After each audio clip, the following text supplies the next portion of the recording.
పెద్దలు కేటీఆర్ గారికి, ఈ కార్యక్రమానికి వచ్చేసిన పెద్దలందరికీ, మిత్రులందరికీ నమస్కారాలు తెలియజేస్తూ, తమ్ముడు రాకేష్ వారి టీం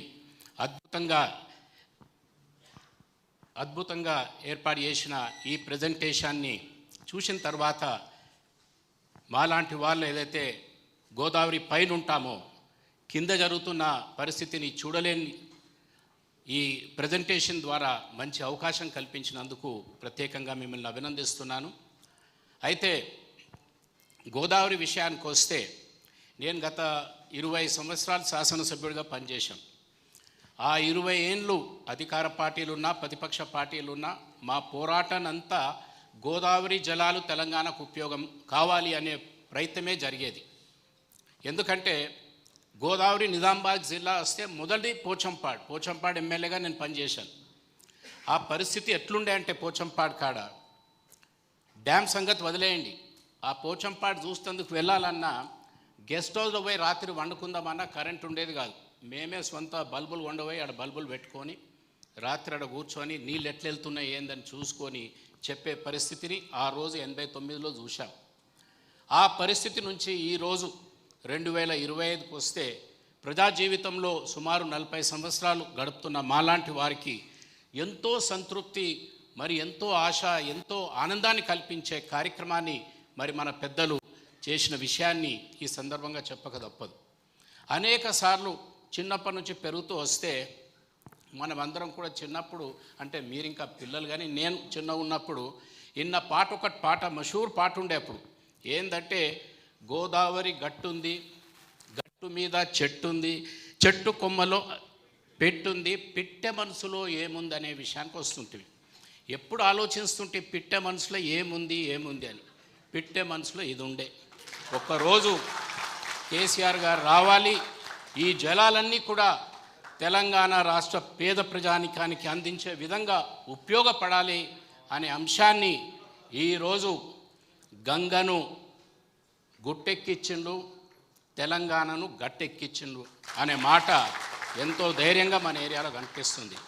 అయితే మిత్రులారా, మీరు ఒకటి అర్థం చేసుకోవాలి, పోచంపాడ్ ప్రాజెక్ట్ ఒకటి పెద్ద ప్రాజెక్టు గోదావరి నదిపై నిర్మాణమైంది. ఆ తర్వాత కింది దాకా ధవళేశ్వరం దాకా పెద్ద కార్యక్రమాలు ఏం జరగలే. అయితే అందరు కింది జిల్లా వాళ్ళు అనుకునే వాళ్ళు ఏంటంటే, అరే నిజామాబాద్ జిల్లా వాళ్ళ మీరు అదృష్టవంతులు, మీకు డ్యామ్ ఉంది, పుష్కలంగా నీళ్ళు వస్తాయనే మాట చెప్పేవారు. ఆ డ్యాంలో మొదటి లబ్ధి పొందే ఎమ్మెల్యే నేను. అంటే నా ఎమ్మెల్యే పరిస్థితి ఎట్లుండే అంటే, కాకతీయ కెనాల్ వదిలినప్పుడు దానికి డిస్ట్రిబ్యూటర్లు ఉంటాయి కదా, మొదటి డిస్ట్రిబ్యూటర్లో చివరి దాకా నీళ్ళు వెళ్ళే పరిస్థితి లేదు. ఇక మీరు కింది సంగతి వదిలేయండి. ఆ పరిస్థితి నుంచి ఈరోజు దేశంలో మరి టాప్ నంబర్ 1 మరి ప్యాడీ ప్రొడ్యూసింగ్ రాష్ట్రంగా మారాదంటే మరి ఇది అద్భుతం కాకుంటే ఏందనేది మనం ఒకసారి ఆలోచించాలి. పుష్కరాలు వచ్చిన సమయంలో అప్పుడప్పుడు గంగలో నీళ్ళు లేవు, గోదావరిలో నీళ్ళు లేవు. మరి పుష్కరాల ప్రూఫ్ కూడా ఈరోజు కేసీఆర్ గారు చేశారు. 20 ఓట్ల పుష్కరాలు వస్తున్నాయని గవర్నమెంట్ ప్రకటించాలి. ఒకవేళ గోదావరిల పైన పోచంపాడ్ల నీళ్ళు లేకపోయినా కిందికెళ్ళి రివర్స్ పంపింగ్ ద్వారా మళ్ళీ డ్యామును లింపి గంగలో ఎప్పుడు కూడా పుష్కలంగా నీళ్ళు ఉండే పరిస్థితి, వాతావరణాన్ని మన నాయకులు ఏర్పాటు చేశారు. నాకు ఈ ప్రజెంటేషన్ చూస్తూ ఉంటే గతం ఎంతో యాదకొస్తూ వచ్చేది. 94లో నేను శాసనసభ్యుడిగా ప్రతిపక్షంగా తెలంగాణ నుంచి ఇద్దరమే గెలిచినాం.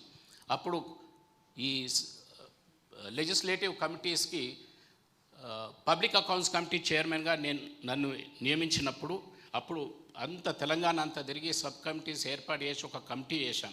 దాంట్లో ఏం రికమెండేషన్ ఉండే అంటే, కాళేశ్వరం ప్రాజెక్టే కాళేశ్వరం నుంచే లిఫ్ట్ చేస్తే ఇదే ఎంటైర్ తెలంగాణకు మరి ఒక సొల్యూషన్ అనే మాట చెప్పాం. మరి అది 96లో ఇచ్చిన ఆ రిపోర్టు మూలకు పడ్డది. 2014లో మన ప్రియతమ నాయకులు వచ్చిన తర్వాతనే ఆ వెలుగు చూడటం జరిగేది.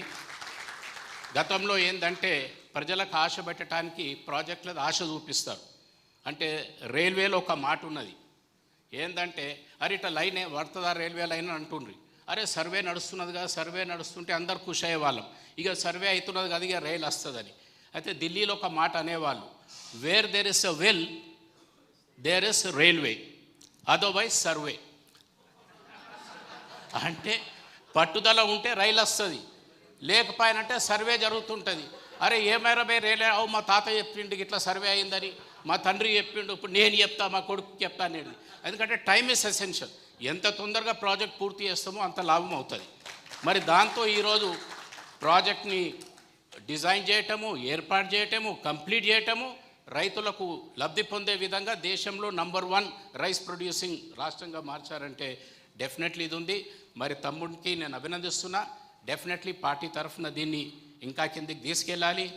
మరి ఈ ప్రజెంటేషన్ని ఎంపీలందరికీ చూపించాలని మాకు బాగా ఎంతో షోక్ ఉండే గతంలో, కానీ ఆ రోజు సమయం లేక మరి చేయలేకపోయాం. తప్పనిసరిగా అన్నున్నారు మన రామన్న తప్పనిసరిగా ఢిల్లీ వచ్చినప్పుడు అక్కడ ఇంకా నార్త్ ఇండియా ఎంపీసీ కూడా ఇటువంటి ప్రజెంటేషన్ చూపించి మరి ఈ కార్యక్రమాన్ని చేసి తెలంగాణ సాధించడం ఎంతనో, అభివృద్ధి ఎంతనో, ప్రజలు ఎంత లబ్ధి పొందారనే విషయాన్ని కూడా అవగాహన పరిచి దేశంలో ఈ నీటిపారుదలపై ఒక అద్భుతమైన చైతన్యం కేసీఆర్ గారు ఏ విధంగా తెలంగాణలో వేశారో దేశంలో కూడా అవసరమనే విషయాన్ని తెలియజేయడానికి ఇది ఒక మంచి అవకాశం తెలియజేస్తూ మరి సమయం ఎక్కువ తీసుకున్నా క్షమించాలి.